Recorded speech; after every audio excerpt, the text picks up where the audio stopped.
How much self-improvement do you need to go through before finally focusing on the people around you? Recently, I made a post on Instagram that got a lot of attention. I was calling out the infamous Sigma masculinity gurus or red pill gurus, or I don't know how to classify them anymore.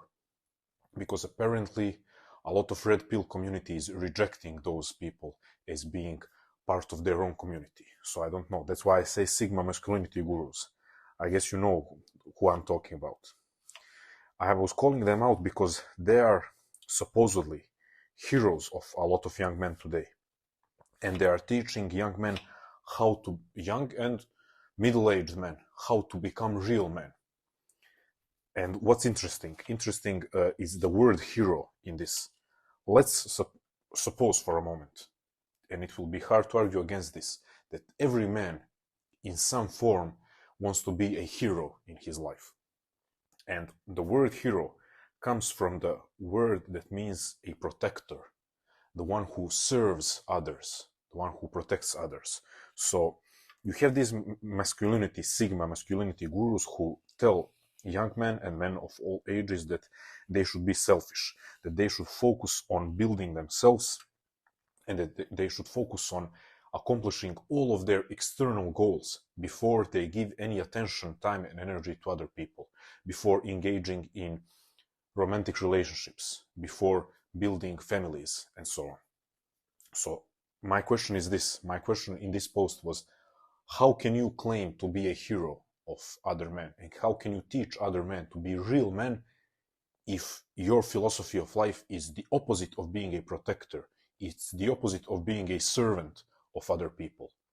So you are basically the opposite of the true meaning of the word hero. A lot of people agreed, and naturally a lot of people disagreed, as I expected. The main argument against what I said was that you cannot protect others and you cannot help others unless you first focus on yourself. I would say that a lot of people who gave this argument, they either have a problem with their reading comprehension or they have problem with their focus. And I'm not trying to be cheeky and insult those people, but that's generally what I think, because if we present it like this, you have to achieve all your external goals and you have to become the highest possible value man before giving any of your attention, time, and energy into other people. How can you equate that with the timeless wisdom that you have to help yourself before you help others? Most certainly, you have to work on being a quality person. You have to work on having something to offer in order to be the hero, in order to be the protector, the servant of others.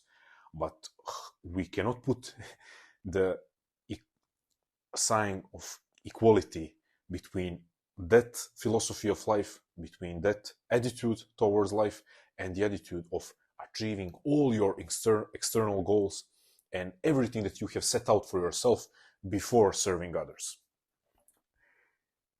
A simple way to argue against those who are trying to protect and who are trying to justify this Sigma masculinity, this grind set philosophy, a simple way to argue against them is me asking you a question. Can you really trust yourself to know when enough is enough? Can you really trust yourself to be disciplined enough to know when there is a limit to your self-centeredness? If you are on a path of self-development or on a path of self-improvement, do you really trust yourself that you will be able to say, okay, I have achieved this level of external goals or this level of self-improvement goals, now I'm ready to devote myself to other people. Of course, I will keep striving to become more, but I will shift my focus to being that hero, being that protector. Do you really trust yourself? I will be honest and transparent to say that I do not trust myself in that regard. So often people think when I criticize these these gurus, that I'm coming from a position of some soft man or some man who is trying to pose as a protector of women or the pick me guy, whatever these modern phrases are. I'm speaking from a position of someone whose natural inclination is to, without any guru advice, to be that self-centered man. Without any Andrew Tate or whoever your flavor of the day is regarding masculinity gurus, without any of their advice, already my natural inclination is to work on me, and me, under the pretext of it's all for my loved ones. I'm focusing on me, and me because of my loved ones. I'm selfish with my time because one day that will benefit my loved ones. I don't need any guru. That's how I am wired.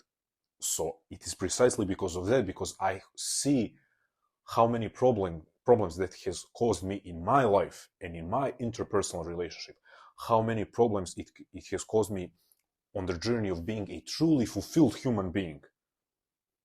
Because I know the reality of that attitude towards life is why I criticize that. Not because I think that criticizing Andrew Tate and his copycats will get me support from people who don't approve of their message. I couldn't care less to collect social points from either side. I'm speaking as someone who thinks that he has a genuine connection with people who consume his content. So once again, this is largely inspired by personal experience, and the most straightforward way that I can translate this personal experience is to ask you, can you trust yourself? Are you really that confident in your ability to say, this is enough? This is enough. I have reached this level of external achievement.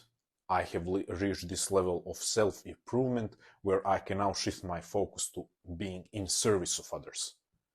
Do you really think you will be able to have enough self-discipline to know when enough is enough?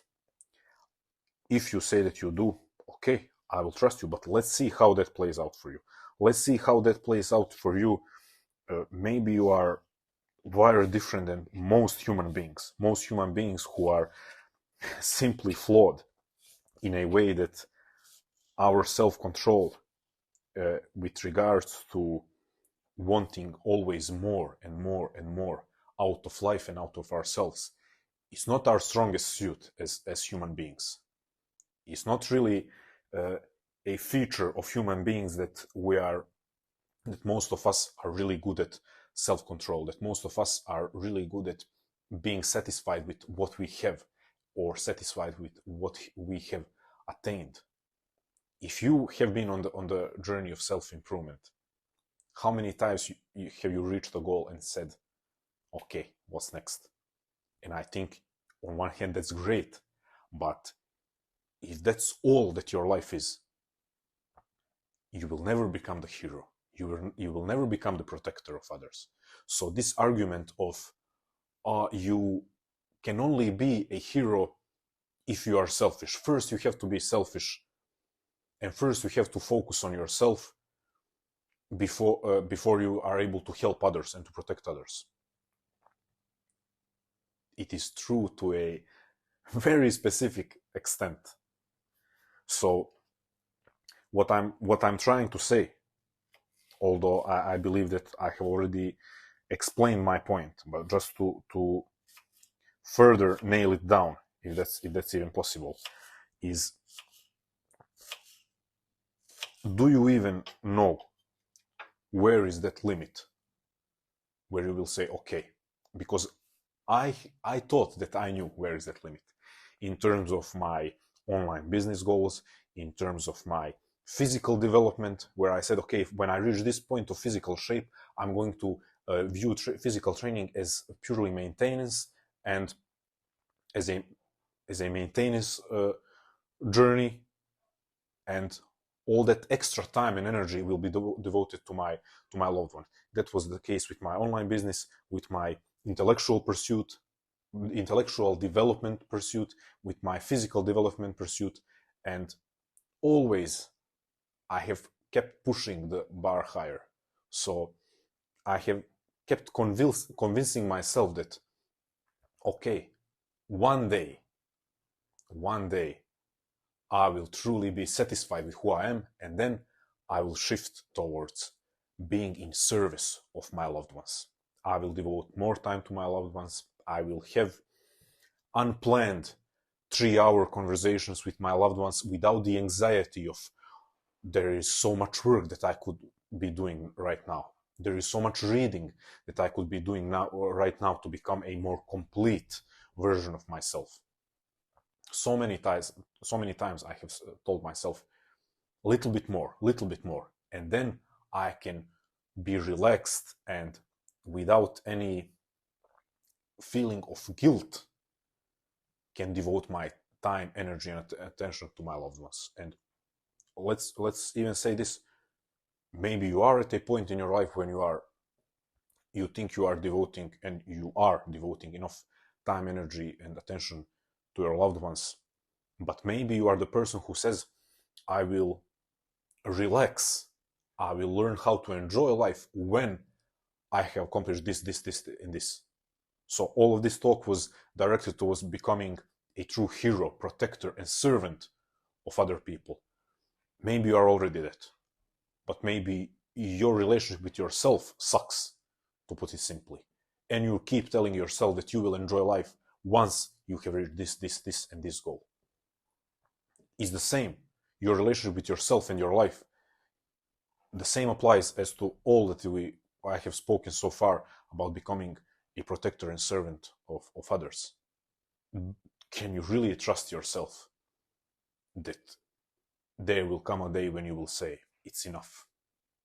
It's enough. Today is that day. There is no more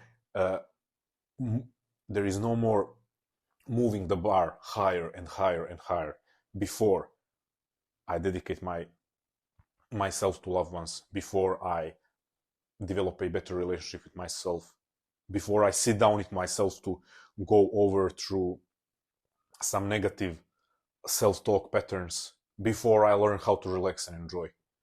So many things that could and would definitely make our life more fulfilled, we keep putting them off under this pretext, once I have reached this level of self-improvement. So it all comes down to the question that I asked. Do you believe yourself? Do you believe in your self-discipline and your control? Do you believe in your ability to say, it's enough, I'm good. Now I can start not only being a machine for accomplishments, not only being a soldier of discipline, now I can finally also be a loving human being. I can be a playful human being. I can be a relaxed human being. Do you believe in your ability? Do you believe in your ability to reach that point?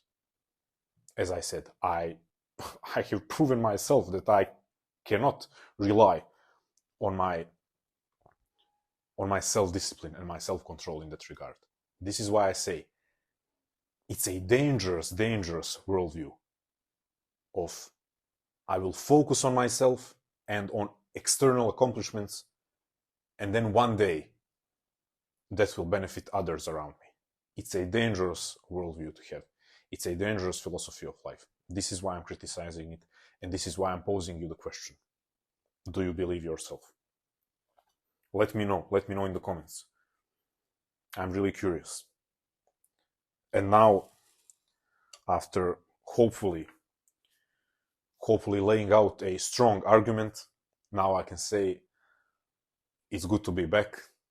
I wanted to make this video first to just casually talk about what I wanted to talk about, but now I can say it's good to be back. Sorry for being away for I'm not sure how long, maybe 10 days. Arrogance is the word. Arrogance, stupidity, and ignorance. I was struck with pneumonia after, at least that's what I suppose caused my pneumonia, after going for a run on -4 degrees Celsius, dressed like it's summer weather, thinking that I'm a healthy, strong individual, you know, so nothing can hold me down. Again, arrogance, stupidity, ignorance. Apparently, after 2 years of living in tropical weather, harsh winter is not something that you're suited for, and running in harsh winter in spring clothes is definitely not a good idea. So I was quite literally physically unable to make these videos. I have tried and failed because my lungs wouldn't allow for longer than 30 seconds of talk. But it's now in the past. I'm back, as you see, in the original setting, back in the kitchen, so I'm not in that harsh winter anymore. I'm back. It's good to be back. Sorry for being away for so long. I will try to make it up with both quantity and quality. And that's pretty much it. We have a lot of mango to eat. I'm excited about getting back in the mix of long form video creating. I'm excited about communicating with you once again, and I'm excited about persuading at least one person to focus on becoming a hero before they reach all of their external goals, before they reach that ever upward moving goalpost or bar. Comment why you disagree, because I'm sure a lot of you will disagree. Comment what has been your experience with constantly pursuing that day when you will say it's enough and now I can devote myself to others. If you like it, like. If you don't like it and you don't agree, still like. Give me that push after taking this necessary break. Share with your friends, subscribe, and I promise I will take care of my health so that a break of this length doesn't happen anytime sooner. Thank you. I've missed you, and talk to you soon. Stay strong, love life, and never feel sorry for yourself.